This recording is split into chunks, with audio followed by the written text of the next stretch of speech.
We are ready. Frank's going to tell us about how to hook up the audio for governance. Okay, so what do we have going on, Frank?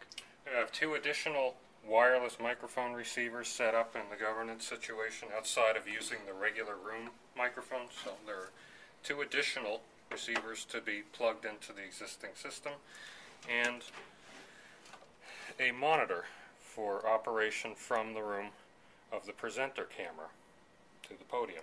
So both the two wireless receivers and the monitor have to be patched into the existing patches in the back rack. Frank, show us how we patch these in and what things are. So where you would normally be using a 3-prong XLR in a wireless situation, we have consideration that the rack takes a 5-pin adapter. So we're using just such an adapter, 3-prong female to 5-prong male. And we're going to take from the existing patch bay two unused mic inputs. There are approximately 12 on this rack. We're going to pull 11 and 12, and we're going to use those for our inputs for the two wireless additional microphones. So we begin by plugging in the 5-prong adapter.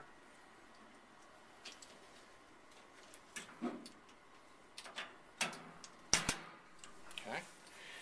And we will acquire our 3-prong XLR lines and plug them into it. Okay, so to help Frank out, I've ran two XLR cables from the outputs of the wireless. Test 1, 2. And now I'm running them back, running them through the rack, and I'll meet Frank behind to hook them up. Okay, Frank's going to show us how to hook the wireless microphones up to the system. What do you got, Frank? So far we've attached our special adapter, which will take a 3-prong standard XLR and mold it down to a 5-pin hookup at the rack system. So into the standard XLR female ends, we're going to plug the lines from our two wireless mic receivers. And that's pretty much about it? That's pretty much about it for the wireless mics. Now let's go around to the front and point out the Extron switcher before we do the video. Okay. We have the Extron switching device here, which offers you a variety of inputs and outputs for certain devices to be either set or reselected to send, usually ultimately in these rooms, to the projector.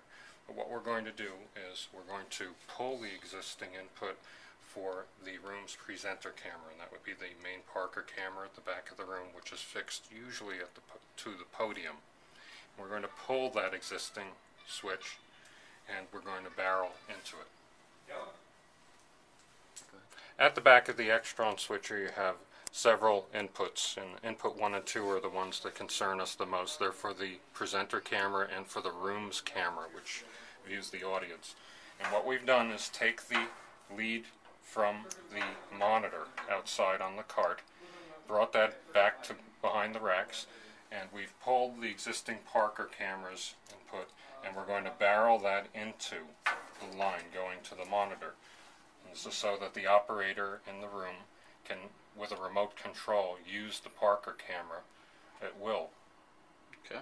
And what's the blue line doing down here? The blue line is the other of the two camera selections, which feeds the front wall camera, which is your audience camera, to the room. And what we've done is we've patched that into an existing line that is unused, and by doing so we've created a tie line between that camera and the head end upstairs in the SLC. Why are we doing that? That's so that we can patch that camera and control it up in the head end, usually for video production purposes. We can grab it and we can send the signal from it to the video switcher in the head end. Okay, so in the back of the closet by the racks there's another computer which is used by Bart and Kenny. What this does is it supplies a VNC connection to the front screen where Bart and Kenny can basically put the little spy cameras up. This runs power over Ethernet or over Ethernet out to a VGA adapter, which I'll show you next. I stand corrected by John Popovich. This is a Cat 5, not over Ethernet, just right to the computer to VGA adapter. So let's not be confused by this fancy looking cable that looks like it should go to the internet. No, it just goes to a computer. In the middle of the floor there's a big projection screen. Basically what this does is it takes the feed that ITV is producing, basically takes their clean feed through the category 5 cable and that VGA adapter, and it comes over through this projection right here. So this way there's a clean feed going out and we can see everything that's going on.